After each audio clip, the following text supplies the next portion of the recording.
Good evening. I'm Brian Reagan. This is Tyler Kelly. We welcome you to our Twilight Talks. Tonight we're in Hebrews chapter 12, verses 25 through 29. Tyler? Hear that you do not refuse him who speaks. For if they did not escape who refused him who spoke on earth, much more shall we not escape if we turn away from him who speaks from heaven, whose voice then shook the earth, but now he has promised, saying, Yet once more I shake not only the earth but also heaven. Now this, yet once more, indicates the removal of those things that are being shaken, as of things that are made, and the things which cannot be shaken may remain. Therefore, since we are receiving a kingdom which cannot be shaken, let us have grace, by which we may serve God acceptably with reverence and godly fear. For our God is a consuming fire. Okay. So, he opens this up. See that you do not refuse the one who is speaking, if they did not escape when they refused the one who warned or spoke to them on earth. This goes back to chapter 10, where he said, on the testimony of 2 or 3 witnesses, people were put to death under the law of Moses. Moses said in Deuteronomy 18 that there was one coming after him whom they must hear. And that's a fascinating thing, because if it only took the testimony of 2 or 3 witnesses for you to die under the law of Moses, that means that Moses was pretty important to listen to. You better pay attention. Otherwise, you might end up dead. Now, Moses said, someone else is coming after me that's the one you really need to listen to.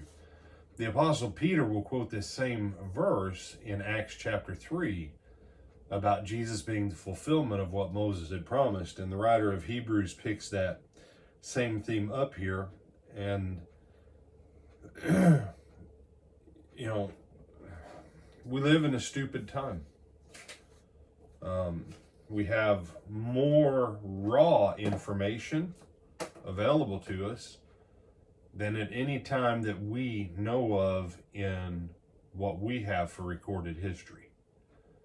Now, I'm going to assume that prior to the flood that they had information capability similar or greater than ours. But we don't know, because there's no record of it.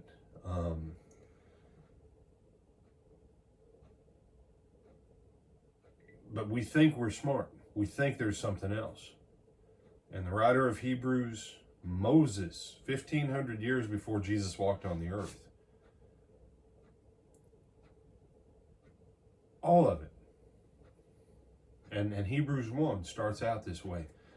God, who at sundry times and in diverse manners spake in times past unto the fathers by the prophets, has in these last days spoken unto us by his Son, whom he has appointed the heir of all things, through whom he made the worlds. Jesus is it. And if you're looking for a message other than what you find in the scripture, you're not going to find it.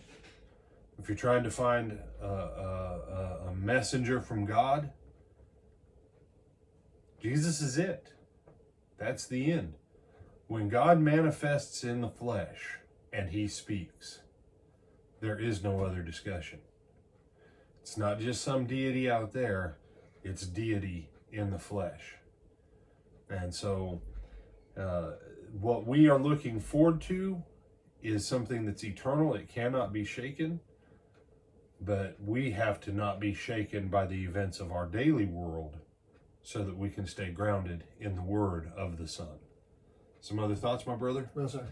All right, with that, I'm Brian Reagan. This is Tyler Kelly. And we bid you good night.